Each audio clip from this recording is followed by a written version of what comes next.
ఇంత పెద్ద లిస్ట్ ఎత్తుకొని ఆ కిరాణా కొట్టు దగ్గర సరుకులు రాసినట్టు రాసేసి, ప్రభువా కడుపు నొప్పి స్వామి, ప్రభువా వాణ్ణి మార్చు, ఈయన్ని మార్చు. సైతాన్ అంటాడు, నా కొడుకు చూడు స్వామి, ఎవరెవరినో మార్చమంటాడు, వాడు మారిసాయలేదు అన్నాన్ని. దయచేసి గమనించాల్సింది ఎక్కడుండాలో తెలుసా? నీవు ధూప వేదిక దగ్గర ఉంటే నువ్వు చేసే ప్రార్థనలో ఉండవలసిన ఒక గొప్ప సమాచారం, నీ పాపమును ప్రార్థన వినే దేవునికి ఇచ్చి, నీ పాపాన్ని దేవునికి ఇచ్చి, వింటున్న దేవునిలో ఉన్న పరిశుద్ధత నీవు తీసుకోవాలి.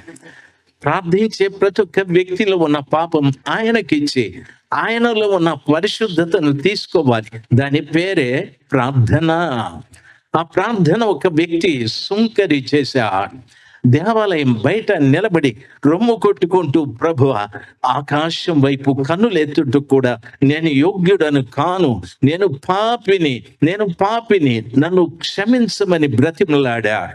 ప్రభుల వారు అతని ప్రార్థన విని అతని నీతిమంతునిగా చేసి తన ఇంటికి పంపాడని వాక్యం సెలవిస్తా.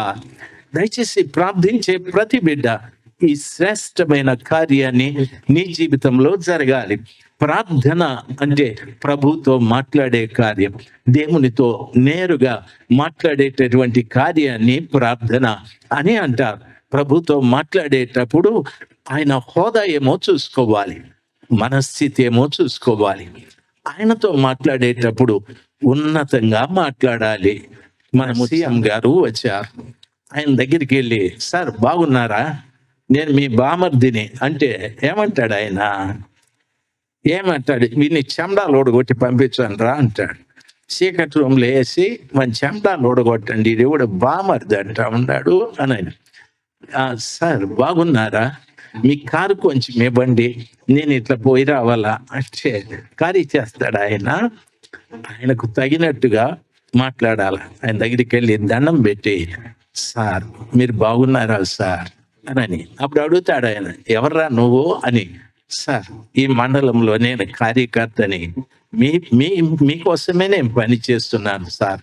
ఆయన ఇంప్రెస్ అయ్యి నాయకులతో అంటాడు, వీడెవడో మంచోళ్ళలాగా ఉన్నాడయ్యా, వానికి ఇంకా కొంచెం పని ఇవ్వండి అంటాడు.